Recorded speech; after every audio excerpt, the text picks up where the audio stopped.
आप सुन रहे हैं गुनाहों का देवता। लीजिए सुनिए भाग 11। शाम थी, सूरज डूब रहा था और दिन भर की तपी हुई छत पर जलती हुई बरसाती के नीचे एक खरहरी खाट पर सुधा लेटी थी।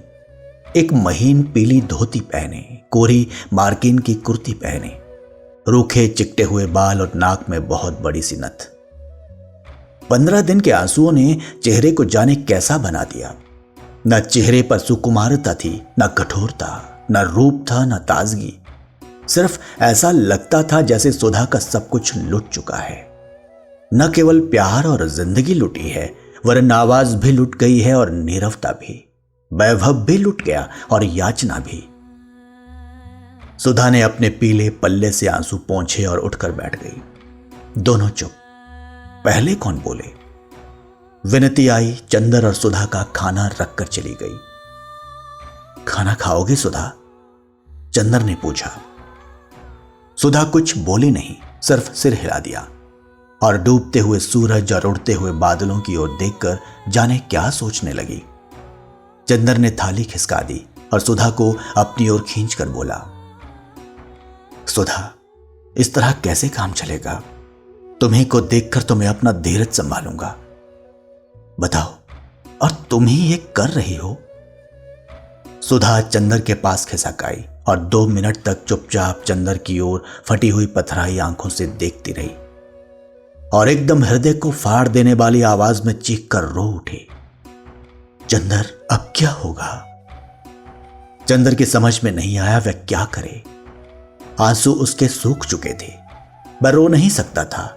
उसके मन पर कहीं कोई पत्थर रखा था जो आंसुओं की बूंदों को बनने के साथ ही सोख लेता था, लेकिन वह तड़प उठा।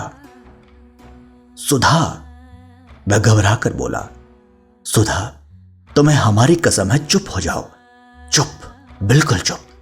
हाँ, ऐसे ही। सुधा चंदर के पांव में मुंह छिपाए थी। उठकर बैठो ठीक से सुधा। इतना समझ बूझ कर ये सब करती हो? छी, तुम्हें अपना दिल मजबूत करना चाहिए, वरना पापा को कितना दुख होगा। पापा ने तो मुझसे बोलना भी छोड़ दिया है चंदर। पापा से कह दो आज तो बोल ले, कल से हम उन्हें परेशान करने नहीं आएंगे, कभी नहीं आएंगे। अब उनकी सुधा को सब ले जा रहे हैं, जाने कहां ले जा रहे हैं। और फिर वह फफक कर रो पड़ी। चंदर ने विनती से पापा को बुलवाया। सुधा को रोते हुए देखकर विनती खड़ी हो गई। दीदी रो मत दीदी, फिर हम किसके भरोसे रहेंगे यहां? और सुधा को चुप कराते कराते विनती भी रोने लगी और आंसू पोंछते हुए चली गई। पापा आए, सुधा चुप हो गई और कुछ कहा नहीं, फिर रोने लगी। डॉक्टर शुक्ला भर्राए गले से बोले, मुझे ये रोहाई अच्छी नहीं लगती। ये भावुकता क्यों? तुम पढ़ी लिखी लड़की हो, इसी दिन के लिए तुम्हें पढ़ाया लिखाया गया था। भावुकता से क्या फायदा? कहते कहते डॉक्टर शुक्ला खुद रोने लगे। चलो चंदर यहां से, अभी जनवासा ठीक करवाना है। चंदर और डॉक्टर शुक्ला दोनों उठकर चले गए। अपनी शादी के पहले, हमेशा के लिए अलग होने से पहले सुधा को इतना ही मौका मिला। उसके बाद सुबह 6 बजे गाड़ी आती थी, लेकिन खुशकिस्मती से गाड़ी लेट थी। डॉक्टर शुक्ला तथा अन्य लोग बारात का स्वागत करने स्टेशन पर जा रहे थे और चंदर घर पर ही रह गया था जनवासे का इंतजाम करने। जनवासा बगल में था। माथुर साहब के बंगले के दोनों हॉल और कमरा खाली करवा लिए गए थे। चंदर सुबह 6 ही बजे आ गया था और जनवासे में सब सामान लगवा दिया था। नहाने का पानी और बाकी इंतजाम कर वह घर आया। जलपान का इंतजाम तो केदार के हाथ में था, लेकिन कुछ तौलिए भिजवाने थे। विनती, कुछ तौलिए निकाल दो, चंदर ने विनती से कहा। विनती उड़द की दाल धो रही थी। उसने फौरन उठकर हाथ धोए और कमरे की ओर चली गई। ए विनती, बुआ जी ने भंडारे के अंदर से आवाज लगाई। जाने कहां मर गई है मुंह झौंसी? अरे सिंगार पटाट बाद में कर लियो, काम में तनिक दीद आना लगते। बेसन का कनस्तर कहां रखा है? अभी आए, विनती ने चंदर से कहा और अपनी मां के पास दौड़ी। 15 मिनट हो गए लेकिन विनती लौटी ही नहीं।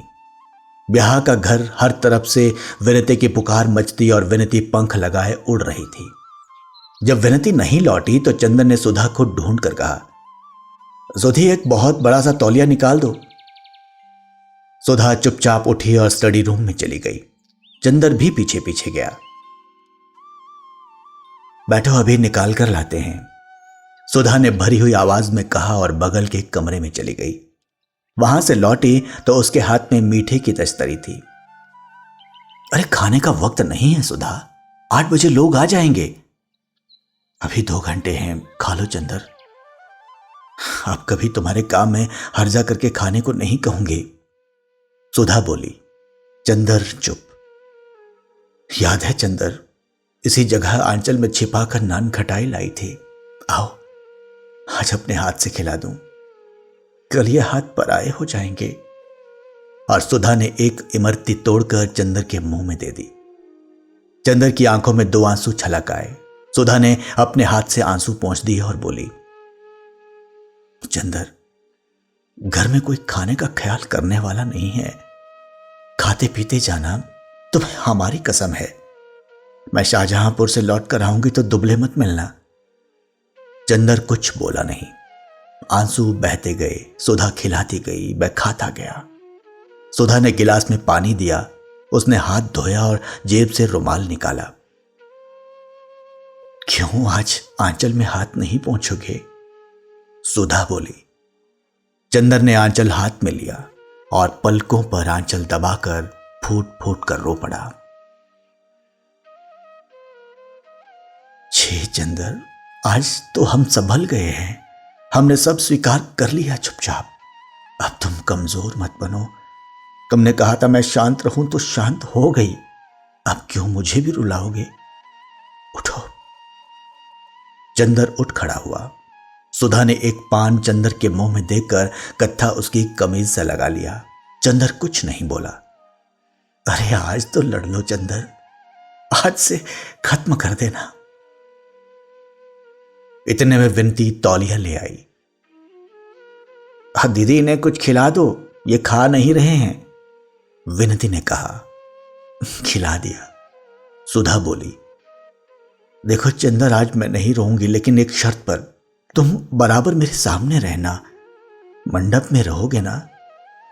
हाँ रहूंगा, चंदन ने आंसू पीते हुए कहा। कहीं चले मत जाना, मेरी आखिरी विनती है, सुधा बोली। चंदर तौलिया लेकर चला आया। क्योंकि बारात में कुल 8 ही लोग थे, अतः घर की और माथुर साहब की 2 ही कारों से काम चल गया। जब ये लोग आए तो नाश्ते का सामान तैयार था और चंदर चुपचाप बैठा था। उसने फौरन सबका सामान लगवाया और सामान रखवा कर वह जा ही रहा था कि कैलाश ने पीछे से कंधे पर हाथ रखकर उसे पीछे घुमा लिया और गले से लगकर बोला, कहाँ चले कपूर साहब, नमस्ते, चलो पहले नाश्ता करो। और खींचकर वह चंदर को ले गया। अपने बगल की मेज पर बिठाकर उसकी चाय अपने हाथ से बनाई और बोला, कुछ नाराज थे क्या कपूर? खत का जवाब क्यों नहीं देते थे? हम तो बराबर खत का जवाब देते रहे यार, कपूर चाय पीते हुए बोला। अच्छा तो हम घूमते रहे इधर उधर, खत गड़बड़ हो गए होंगे। लो समोसा खाओ, कैलाश ने कहा। चंदन ने सिर हिलाया तो बोला, अरे वाह मियां, शादी तुम्हारी नहीं हो रही है, हमारी हो रही है, समझे? तुम क्यों तकल्लुफ कर रहे हो? अच्छा कपूर, काम तो तुम्हीं पर होगा सब। हाँ, कपूर बोला। बड़ा अफसोस है यार, जब हम लोग पहली दफा मिले थे तो यह नहीं मालूम था कि तुम और डॉक्टर साहब इतना अच्छा इनाम दोगे अपने को बचाने का। हमारे लायक कोई काम हो तो बताओ। आपकी दुआ है, चंदन ने सिर झुकाकर कहा और सभी हंस पड़े। इतने में शंकर बाबू डॉक्टर साहब के साथ आए और सब लोग चुप हो गए। दिन भर के व्यवहार से चंदन ने देखा कि कैलाश भी उतना ही अच्छा, हंसमुख और शालीन है जितने शंकर बाबू थे। वह उसे राजनीतिक क्षेत्र में जितना फौलादी लगा था, घरेलू जिंदगी में उतना ही अच्छा लगा। चंदर का मन खुशी से नाच उठा। सुधा की ओर से वह थोड़ा निश्चिंत हो गया। अब सुधा निभा ले जाएगी।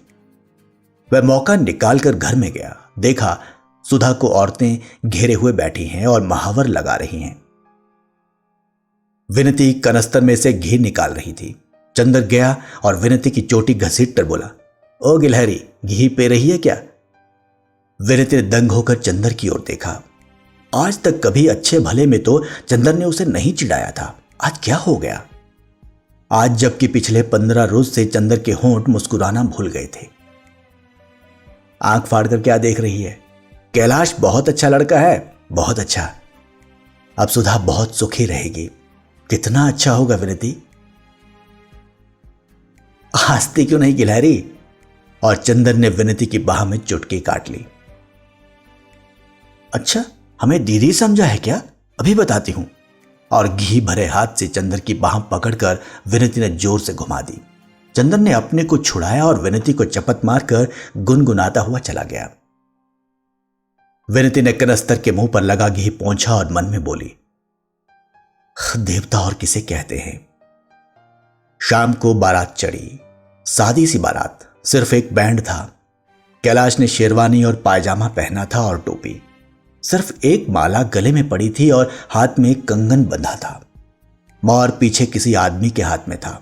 जयमाला की रस्म होने वाली थी, लेकिन बुआ जी ने स्पष्ट कह दिया था कि हमारी लड़की कोई ऐसी वैसी नहीं कि ब्याह के पहले भरी बारात में मुंह खोलकर माला पहनाए। लेकिन घूंघट के मामले पर सुधा ने दृढ़ता से मना किया था। वह घूंघट बिल्कुल नहीं करेगी।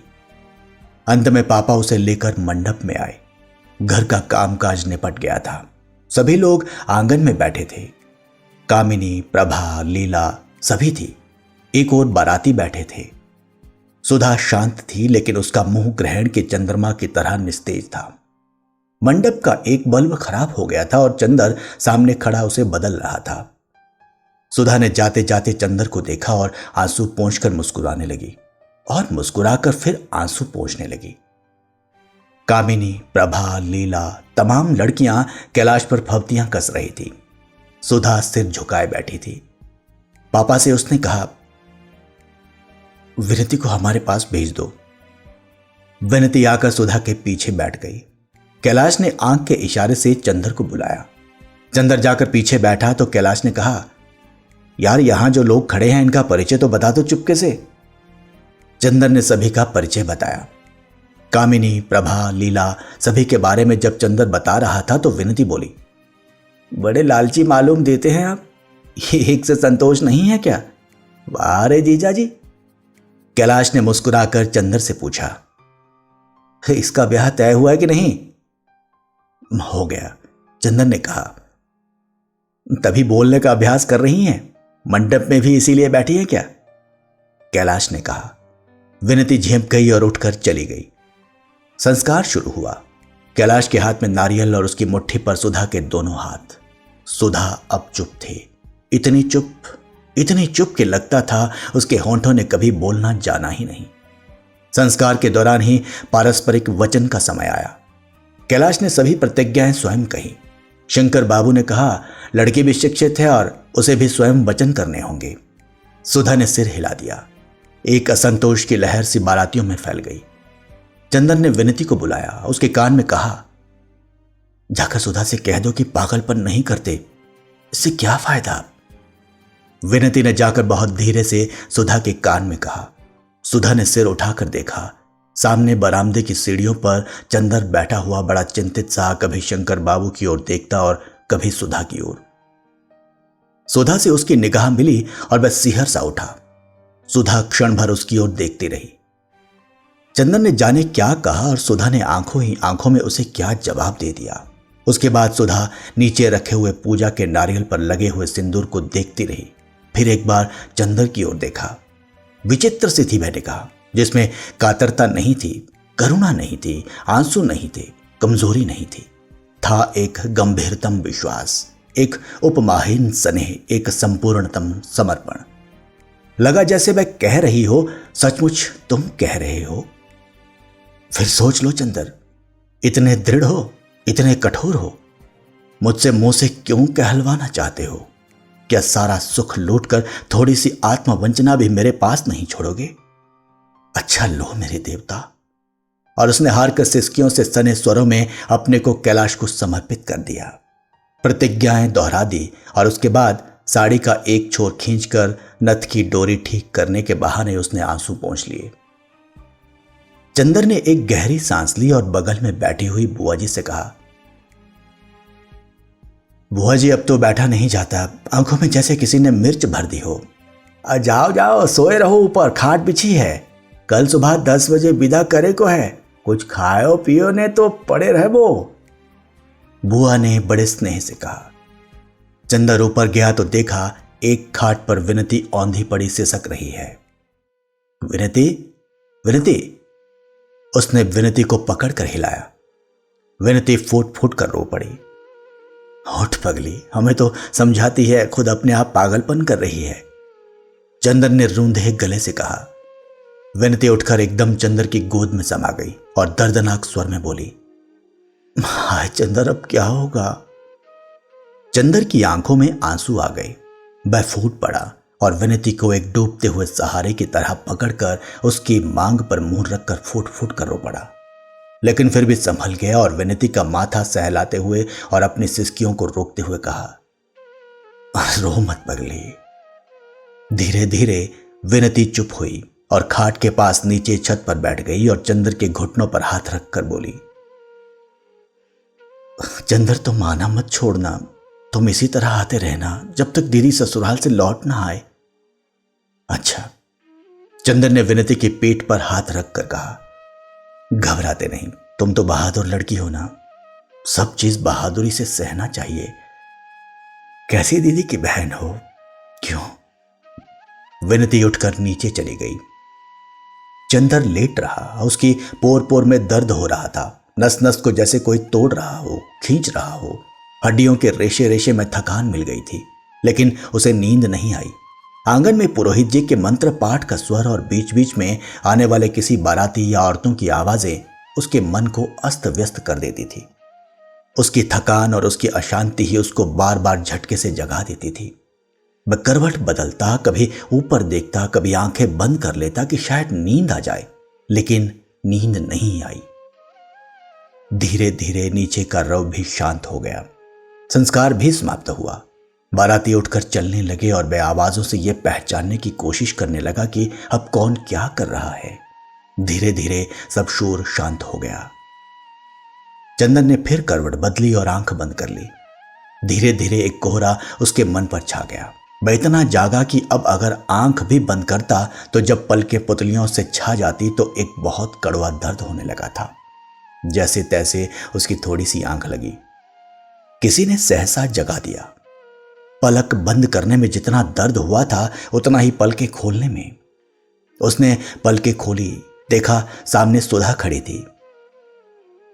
मांग और माथे में सिंदूर, कलाई में कंगन, हाथ में अंगूठियां, कड़े, चूड़े, गले में गहने, बड़ी सी नथुनी डोरे के सहारे कान में बंधी हुई।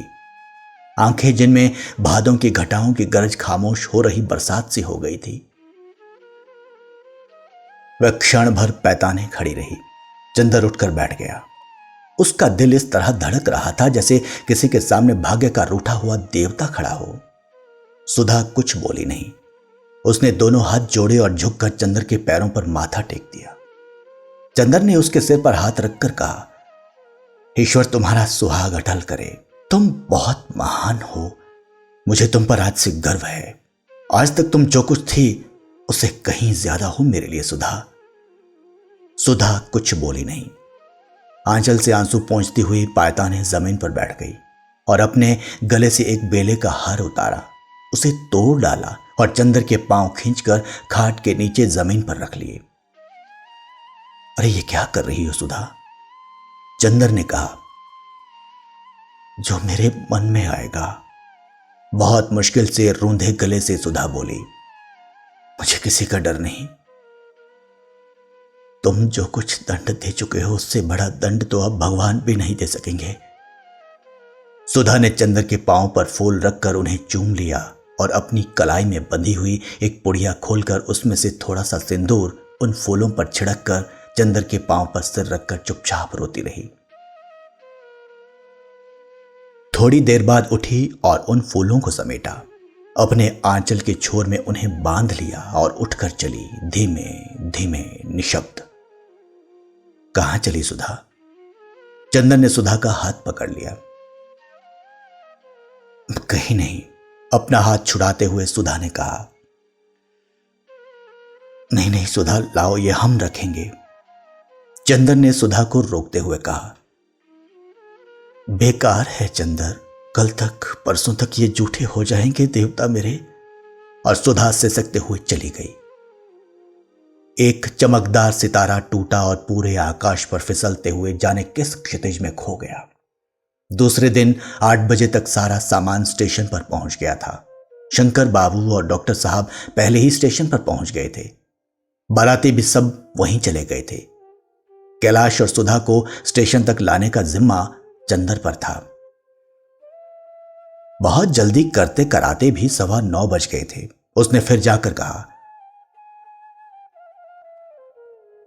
कैलाश और सुधा खड़े हुए थे। पीछे से नाइन सुधा के सिर पर पंखा रखी थी और बुआ जी रोचना कर रही थी। चंदर के जल्दी मचाने पर अंत में उन्हें फुर्सत मिली और वह आगे बढ़े। मोटर पर सुधा ने ज्यों ही पांव रखा कि विनती पांव से लिपट गई और रोने लगी। सुधा जोर से बिलख बिलख कर रो पड़ी। चंदन ने विनती को छुड़ाया। सुधा पीछे बैठकर खिड़की पर मुंह रखकर सिसकती रही। मोटर चल दी। सुधा मुड़कर अपने घर की ओर देख रही थी। विनती ने हाथ जोड़े तो सुधा चीख कर रो पड़ी, फिर चुप हो गई। स्टेशन पर भी सुधा बिल्कुल शांत रही। सुधा और कैलाश के लिए सेकंड क्लास में एक बर्थ सुरक्षित थी, बाकी लोग ड्योढ़े में थे। शंकर बाबू ने दोनों को उस डिब्बे में पहुंचाया और बोले, कैलाश तुम जरा हमारे साथ आओ। मिस्टर कपूर जरा बहू के पास आप रहिए, मैं डॉक्टर साहब को यहां भेज रहा हूं। चंदर खिड़की के पास खड़ा हो गया। शंकर बाबू का छोटा बच्चा आकर अपनी नई चाची के पास बैठ गया और उनकी रेशमी चादर से खेलने लगा। चंदर चुपचाप खड़ा था। सहसा सुधा ने उसके हाथों पर अपना मेहंदी लगा हाथ रख दिया और धीमे से कहा, चंदर। चंदर ने मुड़कर देखा तो बोली, अब कुछ सोचो मत, इधर देखो। और सुधा ने जाने कितने दुलार से चंदर से कहा, देखो विनती का ध्यान रखना, उसे तुम्हारे ही भरोसे छोड़ रही हूं। और सुनो, पापा को रात को सोते वक्त दूध में ओवल्टीन जरूर दे देना। खाने पीने में गड़बड़ी मत करना। यह मत समझना कि सुधा मर गई तो फिर बिना दूध की चाय पीने लगो। हम जल्दी से आ जाएंगे।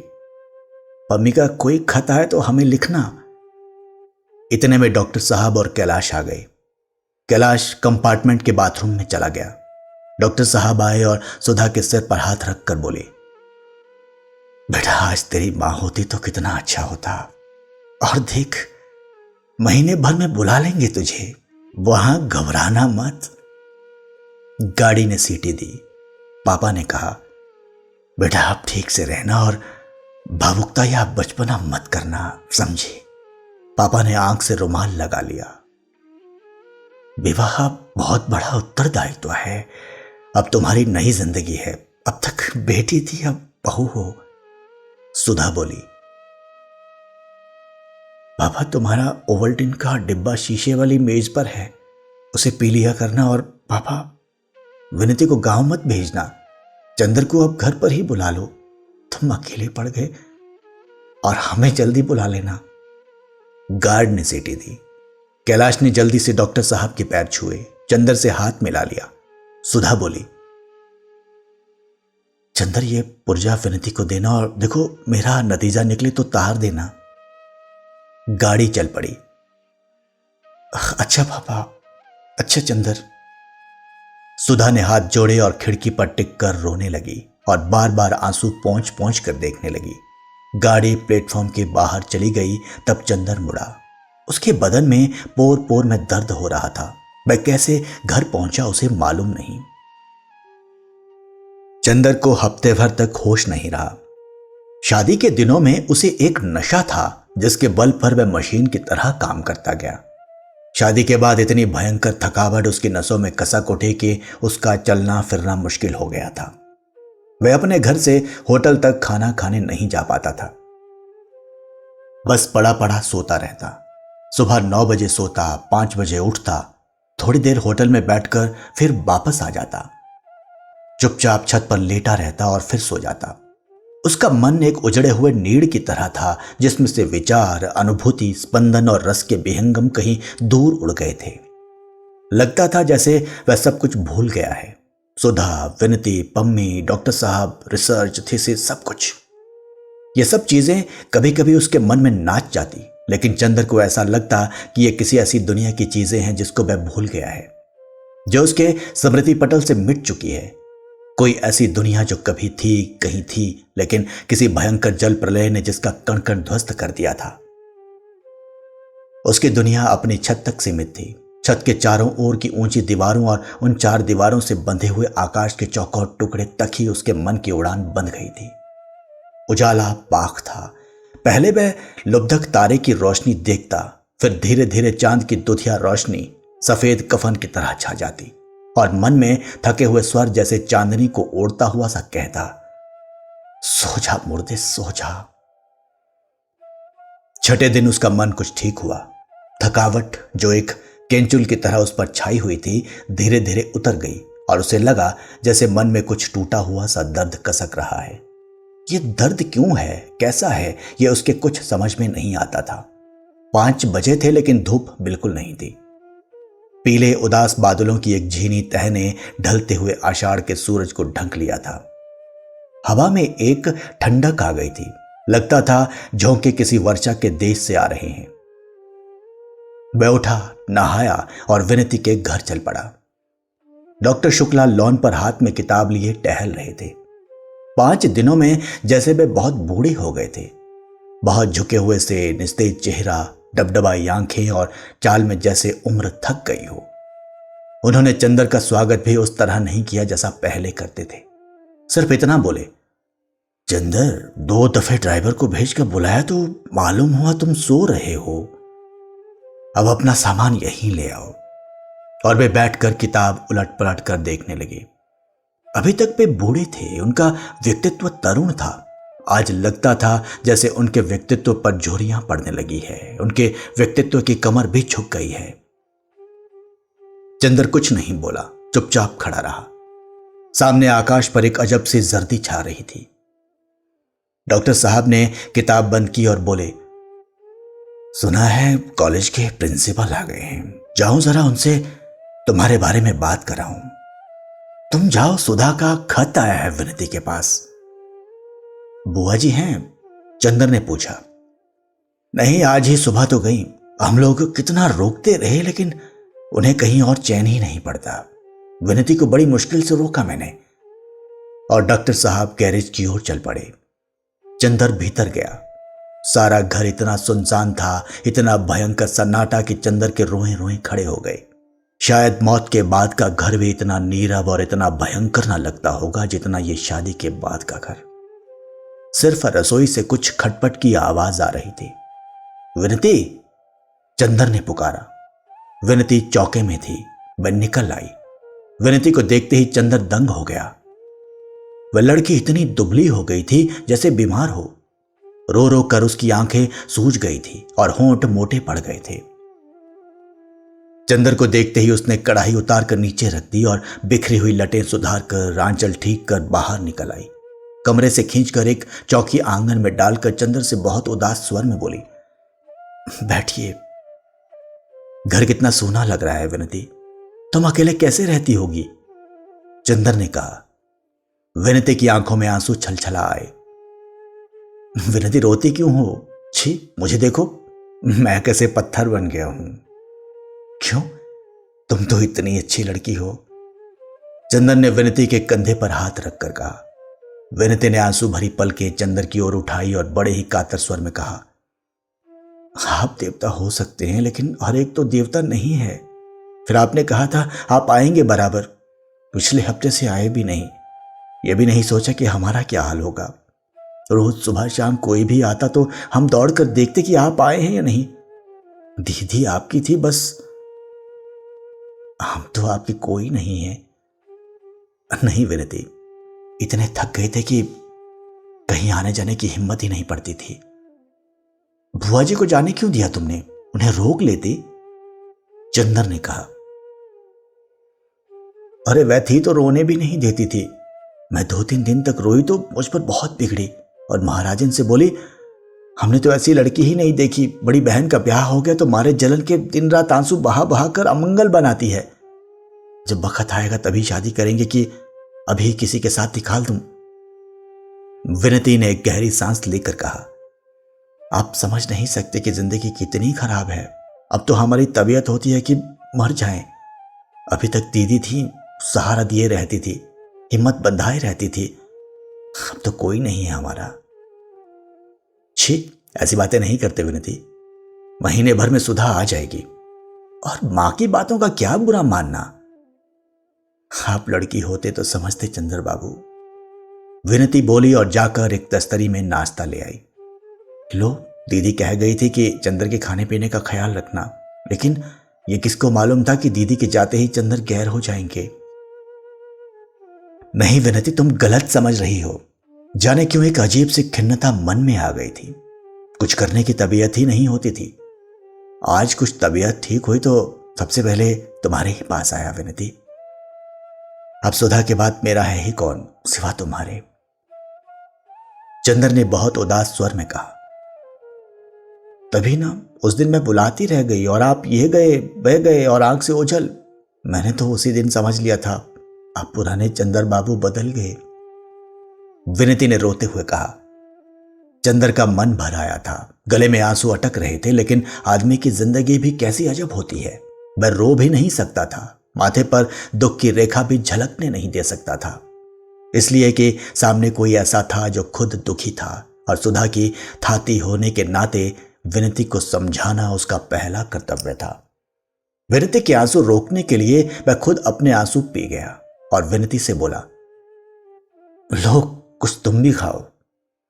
विनती ने मना किया तो उसने अपने हाथ से विनती को खिला दिया। विनती चुपचाप खाती रही और रह रहकर आंसू पोंछती रही।